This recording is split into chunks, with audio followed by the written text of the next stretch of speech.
Dave, the way this roster came together, the confluence of events that have gotten you to this point, could you see that building for a couple of years to get to this spot right now?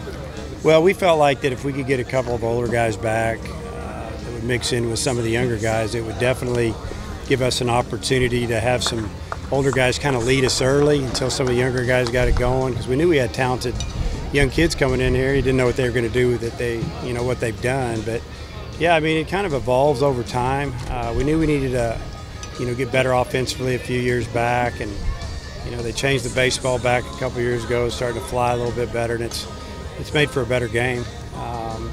But always at the same time, you got to have enough pitching. You don't want to be lopsided. I feel like this is one of the more balanced teams that we've had since I've been here, and it all kind of played out throughout the season. What do you think of the strange, the cold and wet first series, then you had the hot, steamy, wet turf, and now you got the weirdness of all that?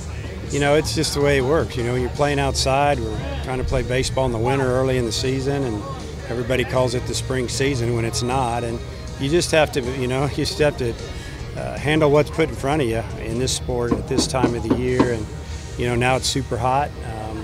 South Carolina, they play in hot a lot more than we do, but we're acclimated to it and been in it for a few weeks now, and it's just part of the game. Hey Dave, when you said the other day about kind of giving Gates a pep talk or telling him, hey, you're my guy, was that before the SEC tournament? What exactly was that? What prompted you to do that? Yeah, that was the day before we opened up. We were practicing at Samford University and getting ready to stretch as a team, and I called him over and just told him, hey, you're a senior, your year hadn't gone the way that, kind of asked him. I said, how do you think your year's gone? And he just said, it had gone real good. I said, well, you're going to play first the rest of the year, and you're starting to swing it better, and we need you, and when you get to the park, you don't have to look and see if your name's on the lineup. And I think he really appreciated it, and he's kind of taken off a little bit. Is that just the instincts of a veteran coach, kind of knowing what buttons to push when? Or? I don't know. I guess if it works out, it was. What do you make of the South Carolina pitching rotation? They got a great pitching staff. I mean, you could take three of those guys and flip them around, and it's all about the same. They all throw hard. They all can pitch, and batting average against them is way down, and they're doing really well. They've done well down the stretch, and they were one of the hottest teams in the league at the last probably month of the season, and made a big run. And I didn't know who they were throwing till this morning, but I kind of suspected that's who they were going to throw.